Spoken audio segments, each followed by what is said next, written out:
Drop a regular soda can and a sugar-free can into water to see what will happen. They both have the same volume, but due to the sugar, the regular soda has a greater mass, making it more dense.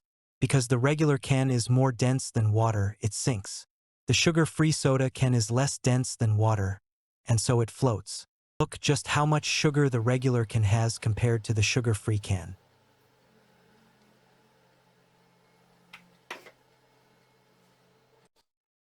Here's a cool trick to make a soda can balance using science. The center of mass isn't in line with its base when tilted, and so it falls. Adding water allows the center of mass to become higher and allows it to move. When tilted with the water in, the center of mass moves and allows the can to balance and become very stable.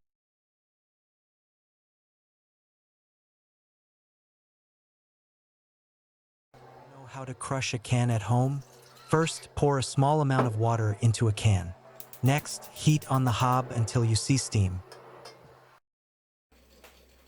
Finally, use tongs to flip over and put top down into ice-cold water.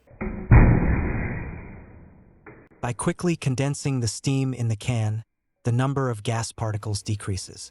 This decreases the pressure inside the can, causing it to implode.